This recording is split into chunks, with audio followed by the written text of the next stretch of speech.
శ్రీ లక్ష్మీ పద్మావతి సమేత వెంకటేశ్వర స్వామి ఆలయం వైకుంఠపురంలో ఒక అద్భుతమైన కార్యక్రమం.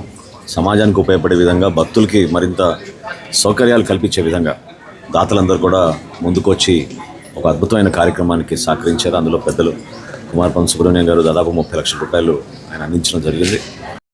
ఈ ప్రాంతంలో మనం ఇంకా మెరుగైన సేవలు అందించాలి. అది ఎక్కువగా వివాహాలు, అదేవిధంగా వాళ్ళు ఏ కార్యక్రమం చేసుకోవాలన్నా ఒక మంచి వాతావరణం కల్పించాలి, సౌకర్యాలు కల్పించాలనే ఆలోచనతోటి ఈయో గారి ఆధ్వర్యంలో మన దేవాదాయ శాఖ నుంచి అనుమతులు తెచ్చుకుని ఇక్కడ చేసే అభివృద్ధి కార్యక్రమాలు ఏవి చేసినా కూడా భవిష్యత్తును దృష్టిలో పెట్టుకుని కొత్త టెక్నాలజీని ఉపయోగించుకుని వాళ్ళందరికీ మంచి సౌకర్యాలు కల్పించాలని ఒక ప్రయత్నం. తులాభారంతో పాటు ఈరోజు మనం పొంగల్శాల, అదేవిధంగా కేసిన్ కండశాల, ఈ 3 మనం ప్రారంభించుకున్నాం.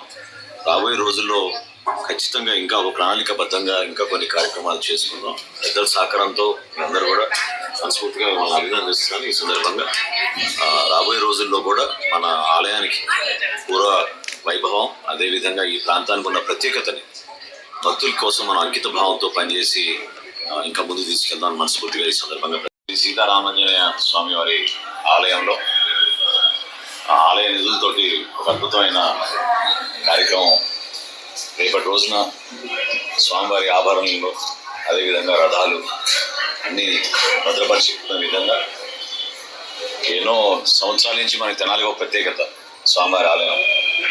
అక్కడ ఇటువంటి కార్యక్రమం చేయడం అనేది గొప్ప విషయం.